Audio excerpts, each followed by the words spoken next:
بسم اللہ الرحمن الرحیم۔ پائکہ اسلامی کارنر کے دیکھنے اور سننے والوں السلام علیکم۔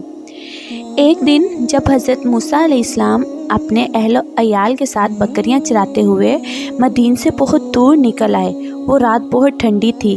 سامنے کی وادی پر ایک چمکتا ہوا شعلہ دیکھ کر حضرت موسیٰ علیہ السلام نے اپنی بیوی سے کہا، تم یہاں رک جاؤ، مجھے دور روشنی نظر آ رہی ہے، میں وہاں سے آگ لے آؤں گا تاکہ سردی سے محفوظ ہو جائیں۔ حضرت موسیٰ علیہ السلام روشنی کی طرف بڑھے۔ جب وہ آگ کے قریب پہنچے تو ایک آواز آئی، اے موسیٰ، میں تیرا پروردگار ہوں، اپنی جوتی اتار دے، تو طور کی مقدس وادیوں میں کھڑا ہے، میں نے تجھے اپنا رسول بنایا اور پیغمبری کے لیے تجھ کو منتخب کر لیا، جو کچھ وحی کی جاتی ہے اس کو کان لگا کر سن۔ حضرت موسیٰ علیہ السلام نے خدا کی اس آواز کو سنا۔ آج ان کو معلوم ہو گیا تھا کہ ان کے نصیب میں دولت آ گئی۔ وہ خوشی سے پھولے نہ سمائے۔ اے موسیٰ، تمہارے سیدھے ہاتھ میں کیا ہے؟ پوچھا گیا۔ اے میرے پروردگار، یہ میری لاٹھی ہے، بکریاں چراتے ہوئے مجھے اس کی ضرورت پڑتی ہے، اپنی بکریوں کے لیے پتے جھاڑتا ہوں۔ ارشاد ہوا، اے موسیٰ، اس لاٹھی کو زمین پر ڈال دے۔ حضرت موسیٰ علیہ السلام نے حکم کی تعمیل کی، پھر وہ حیرت زدہ رہ گئے۔ لاٹھی ایک استہ بن گئی تھی اور وہ استہ دوڑنے لگا۔ حضرت موسیٰ علیہ السلام استے کو دیکھ کر ڈر گئے۔ ارشاد ہوا، اے موسیٰ، ڈرنے کی ضرورت نہیں ہے، اسے پکڑ لو، ہم اسے اصل حالت میں لے آئیں گے۔ حضرت موسیٰ علیہ السلام نے جب بے خوف ہو کر اسے پکڑا تو استہ پھر سے لاٹھی بن گیا۔ ارشاد ہوا، ہاتھ بغل میں ڈال دو اور پھر اس ہاتھ کو دیکھو کہ کیسا پاک اور بے عیب چمکتا دکھائی دے گا۔ حضرت موسیٰ علیہ السلام کو یہ دوسرا معجزہ عطا ہو گیا تھا۔ حضرت موسیٰ کو نبوت اور رسالت کے دو بڑے معجزے عطا کر کے حکم ہوا کہ فرعون اور اس کی قوم کو راہ ہدایت دکھاؤ، بنی اسرائیل کو غلامی سے نجات دلاؤ۔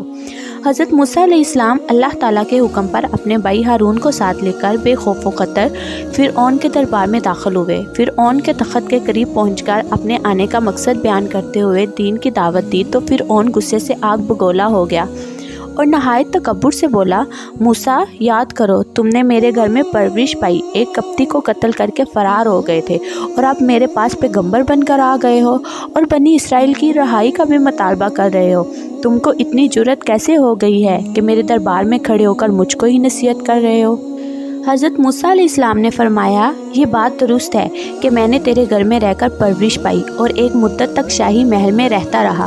میرے ہاتھوں جو کپتی قتل ہوا وہ نادانی میں ہوا اور اس قتل کے خوف سے یہاں سے چلا گیا تھا۔ تیرے گھر میں پرورش پائی یہ میرے خدا کی رحمت کا کرشمہ ہے، اور پھر خدا نے مجھ کو اپنی سب سے بڑی نعمت نبوت اور رسالت سے سرفراز فرمایا۔ تم جس پروردگار کا بار بار ذکر کر رہے ہو وہ کون ہے؟ فرعون نے پوچھا۔ حضرت موسیٰ علیہ السلام نے فرمایا، وہ آسمان کا اور جو کچھ اس کے درمیان ہے سب کا رب ہے۔ فرعون نے درباریوں کی جانب دیکھا اور بولا، تم سن رہے ہو یہ کیسی بات کر رہا ہے؟ حضرت موسیٰ نے فرمایا، جو تمہارا بھی رب ہے اور تمہارے باپ دادا کا بھی رب ہے۔ ابھی حضرت موسیٰ علیہ السلام کی بات پوری نہ ہوئی کہ فرعون بول پڑا، اے قوم، یہ تو بالکل دیوانہ ہے۔ حضرت موسیٰ نے فرمایا، اللہ رب العالمین مشرق اور مغرب کا بادشاہ ہے۔ جب فرعون کے کچھ سمجھ میں نہ آیا تو وہ بولا، جو قومیں گزر گئی ہیں ان کے بارے میں تمہارا کیا خیال ہے؟ فرعون سمجھ رہا تھا کہ حضرت موسیٰ میرے سوال میں الجھ جائیں گے اور اس سے اس کا کوئی جواب بن نہ پائے گا۔ حضرت موسیٰ نے فرعون کے سوال کا جواب دیتے ہوئے فرمایا، اس کا مجھے علم نہیں ہے، میرے پروردگار کے پاس ہے جو اس کی کتاب میں محفوظ ہے۔ میرا رب وہ ہے جو نہ خطا کرتا ہے نہ بھولتا ہے۔ میرے رب نے زمین بچھائی ہے، اس میں پیڑ پودے اور پتے گل بوٹے اگائے، زمین پر جا بجا راستے نکالے، نہریں اور چشمے جاری کیے، آسمان، چاند، سورج اور ستارے بنائے جس سے دنیا میں رونق ہے۔ پانی کے آسمان سے برسنے پر تمہاری کھیتیاں سرسبز و شاداب ہوتی ہیں، باغات ہرے بھرے ہوتے ہیں۔ فرعون جو خود خدائی کا دعویٰ کرتا تھا یہ سب باتیں کس طرح سن سکتا تھا؟ اسے یہ برداشت نہ ہوا تو وہ بولا، اے موسیٰ، تم میرے سوا کسی اور کو اپنا معبود بناؤ گے تو یاد رکھو میں تمہیں میری خدائی سے انکار کرنے پر قید میں ڈال کر سخت سزا دوں گا۔ حضرت موسیٰ علیہ السلام نے فرمایا، میں تمہیں کوئی نشانی دکھا دوں تو کیا پھر بھی میری رسالت کا انکار کرو گے؟ فرعون نے کہا، اگر تم واقعی سچے ہو تو پھر کوئی نشانی دکھاؤ۔ حضرت موسیٰ نے آگے بڑھ کر بڑے دربار میں اپنا عصا زمین پر ڈال دیا اور وہ عصا استے کا روپ اختیار کر گیا۔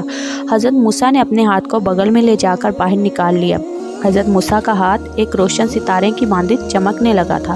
فرعون کے درباری دونوں معجزے دیکھ کر گھبرا گئے اور بولے، یہ سب ڈھونگ ہے، بلا شبہ یہ بہت بڑا ماہر جادوگر ہے، یہ تمہیں مصر کی سرزمین سے نکال باہر کرے گا۔ فرعون کو اپنی شکست واضح نظر آ رہی تھی، اس لیے فرعون نے درباریوں کے مشورے سے جادو کے فن کے استاد مصر کے گوشے گوشے سے بلا لیے اور ان کا حضرت موسیٰ علیہ السلام سے مقابلہ میلے کے دن مقرر کر دیا۔ جادوگروں نے مقابلے کی ابتدا کرتے ہوئے اپنی رسیاں اور لاٹھیاں زمین پر ڈال دی جو سانپ اور استے کی صورت میں دوڑتے نظر آنے لگی تھی۔ حضرت موسیٰ نے خدا کے حکم سے اپنا استا زمین پر ڈال دیا تو استا جو ہے وہ پھنکارا اور اس کے بعد جادوگروں کے تمام سانپوں اور شوپتوں کو نکل کر میدان صاف کر دیا۔ یہ دیکھ کر جادوگروں کو یقین آ گیا کہ بے شک حضرت موسیٰ علیہ السلام اللہ کے رسول ہیں اور یہ اللہ تعالیٰ کا عطا کردہ معجزہ ہے۔ جادوگر سجدے میں گر پڑے تھے اور اللہ تعالیٰ پر ایمان لے آئے۔ فرعون یہ منظر دیکھ کر دنگ رہ گیا۔ اس نے جادوگروں کو دھمکی بھی دی لیکن جادوگر ایمان لے آئے تھے، اس لیے فرعون کی دھمکیوں سے مرعوب نہ ہوئے۔ فرعون اور اس کی قوم کے نت نئے مظالم سے تنگ اسرائیلی حضرت موسیٰ کی خدمت میں حاضر ہوئے اور ان کو اپنی دکھ بھری داستان سنا دی۔ حضرت موسیٰ نے اپنی اس قوم کو تسلی دی اور فرمایا، خدا کا وعدہ سچا ہے، گھبراؤ نہیں، تم کامیاب ہوگے اور دشمن کو ہلاکت کا منہ دیکھنا نصیب ہوگا۔ حضرت موسیٰ نے فرعون سے کہا، اے فرعون، تو شرک میں مبتلا ہے، اس شرک سے باز رہ اور بنی اسرائیل کو غلامی سے آزاد کر دے تاکہ میں ان کو اس زمین کی طرف لے جاؤں جس کا ہمارے خدا نے وعدہ کیا ہے۔ فرعون نے بنی اسرائیل کو آزاد کر دینے سے انکار کر دیا، جس پر حضرت موسیٰ نے اپنا عصا دریائے نیل پر مارا جس کے مارنے سے مچھلیاں مر گئی اور پانی سرخ ہو گیا۔ فرعون نے جھوٹا وعدہ کیا جس پر حضرت موسیٰ نے دعا مانگی اور دریا کا پانی تبدیل ہو گیا۔ فرعون کے وعدہ پورا نہ کرنے پر دوسرا عذاب مینڈکوں کا آیا۔ مینڈکوں کی تعداد اتنی تھی کہ لگتا تھا کہ مینڈکوں نے مصر کی سرزمین کو ڈھانپ لیا۔ فرعون کے وعدہ کرنے پر یہ عذاب بھی ٹل گیا، مگر وعدہ پورا نہ ہوا تو پھر تیسرا عذاب نازل ہوا۔ اہل مصر پر مچھروں نے چڑھائی کر دی، ہر طرف مچھر ہی مچھر تھے۔ فرعون نے پھر حضرت موسیٰ سے جھوٹا وعدہ کیا تھا، عذاب ٹلنے پر وعدہ پورا نہ کیا تو چوتھا عذاب نازل ہوا۔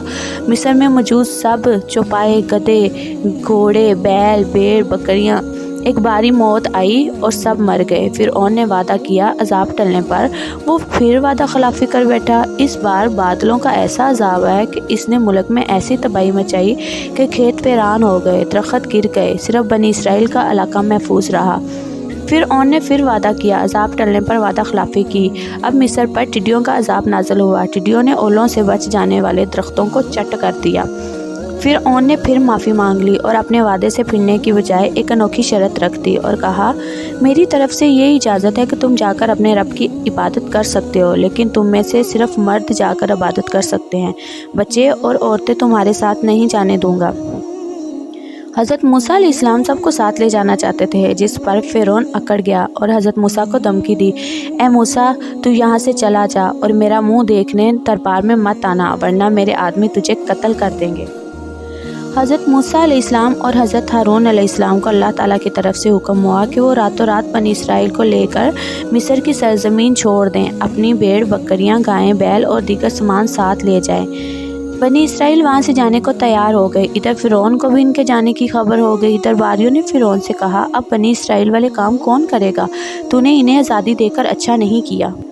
فرعون نے اپنے لشکر سمیت بنی اسرائیل کا پیچھا کرنے کا فیصلہ کر لیا اور ان کا تعاقب کیا۔ بنی اسرائیل بحر کلزم کے ایک حصے کے پاس پڑاؤ کیے ہوئے تھے۔ فرعون وہاں پہنچ گیا۔ فرعون کو دیکھ کر بنی اسرائیل خوف زدہ ہو گئے۔ اللہ تعالیٰ کی جانب سے حضرت موسیٰ علیہ السلام کو وحی نازل ہوئی، اے موسیٰ، اپنا عصا سمندر پر مارو۔ سمندر پر عصا مارنے کی دیر تھی کہ بنی اسرائیل کے 12 قبیلوں کے لیے رستے بن گئے۔ پانی کے تو بحر منجمد کی طرح ہر رستے کے دونوں طرف پہاڑوں کی طرح کھڑے ہو گئے۔ پانی کی دیواروں کے درمیان خشک راستے بن گئے۔ حضرت موسیٰ کے ساتھ بنی اسرائیل نے بحر کلزم کو عبور کر لیا۔ فرعون نے لشکر سے اپنی بڑائی بیان کرتے ہوئے کہا، یہ راستے میں نے سمندر میں اس لیے بنائے ہیں کہ ہم بنی اسرائیل کو آسانی سے پکڑ لیں۔ جاؤ، بنی اسرائیل بچ کر نہ جانے پائیں۔